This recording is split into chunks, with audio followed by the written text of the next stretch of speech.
Hi everyone, welcome in a new episode of Steven's Week, your weekly update on marketing and technology. This week I'm going to talk about the customer experience of SpaceX Starlink project, and I'm going to talk about the long-term impact of Signal's attempt to launch a Facebook and Instagram campaign. Welcome in this new episode, everyone.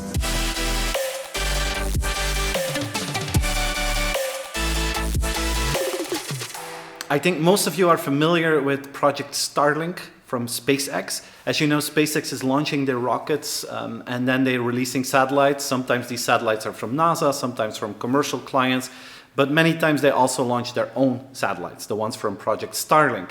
And the goal at the end of the day is that these satellites will provide internet all over the world, and especially in those areas where you don't have good internet access today. And you can already, as a customer, as a future customer, you can already register on this project. And you pay $99 and then they give you access to their Starlink internet once it's officially launched. And this is typically the Elon Musk way of selling things. And I think it's a brilliant way. The product is not ready yet, but you can already register. So 500,000 people paid $99. And it is without any risk, because if you don't like the quality, if you don't like it, you can just get a full refund without any explanation that they will ask from you. But in the meantime, they have excitement and people are on board of the project. It's the same strategy that he uses with Tesla. Every time that a new Tesla comes out, if you go to their website, you have to be very careful, because almost by accident, you would pre-register to get a new car and you only have to pay a limited amount of money to have your car reserved for you. So I think it's a very smart way of selling. I think it's very customer friendly and at the same time very lucrative for the organization. You make the barrier for customers to join in very low. You create early on excitement. With Starlink, they have now a group of 500,000 people that want to become a customer. So day one, when they launch, they already have 500,000 customers. Imagine that they wait to do this before they launch, then you start with 0 clients on day one. They're going to start with more than 500,000. And you can convince people by creating a cool story, and the Elon Musk companies are really good at that. But at the same time, you have to make sure there is 0 risk for the customer to step into that journey. And they combine both, and that is the secret of their success. This week there was a brilliant campaign, or there was almost a brilliant campaign by Signal. Signal is the alternative for WhatsApp. It's the platform that grew most rapidly when WhatsApp was announcing their new privacy rules. Many people jumped to Signal, some went to Telegram, but Signal grew most during those days. And now Signal wanted to show the world how Facebook really works. And they had the intention to launch a campaign. And it would have been a unique campaign, because their goal was that on Instagram, if you would have gotten the Signal ad, it would look like, okay, you are receiving this app because you're a teacher that really loves jazz music, and they know that you're in Moscow right now, and that is why you're receiving this ad. And they wanted to target and at the same time show how the targeting happened. And the goal, of course, was to give you a very creepy feeling. We all know that Facebook is diving into our data and is using it to sell advertisement. But when they put it out there in your face, like Signal wanted to do, yeah, I think that would have created a shockwave throughout the world. Facebook stopped it, they saw it, and they said, no, we're not going to do this, for obvious reasons. But Signal communicated it itself. It didn't have the same impact as it would have been on Facebook, but still, you feel that this is a very brilliant way to put it forward.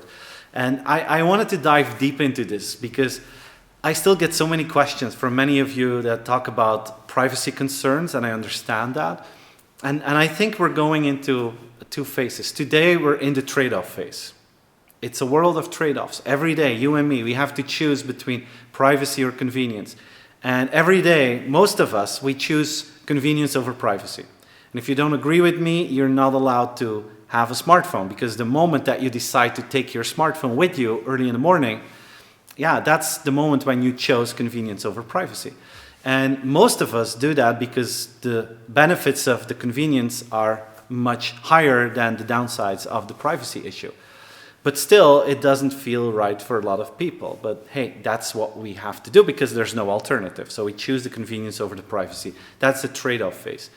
I think in the future, don't know when, but at a certain moment, we're going to arrive in a different phase, a phase of data ownership, where you as a customer, as an individual, as a citizen, as a human, where you decide what you want to do with your data, where you decide what actually happens with your data, and where you decide who gets access and who gets blocked from your data. I can imagine that you have an app where you just say, oh, company A, you've done so many great things for me in the past few years.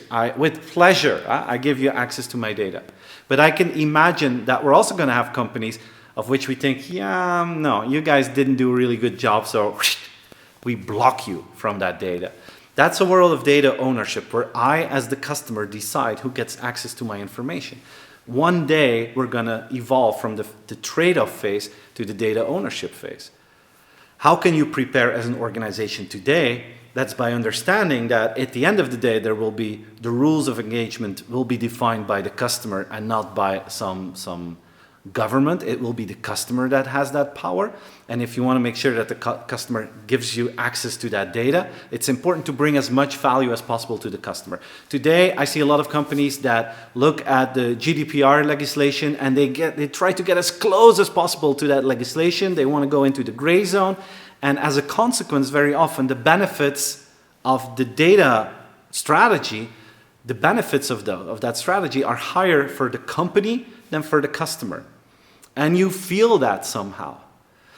The moment that you get away from what is allowed and not is allowed, and when you really think, how can we create value for that end customer and figure out ways how to use the data of the customer in their favor, if you figure out a way to do that, yeah, that's the moment when you create value. That's the moment when customers will not mind to give you access to their data.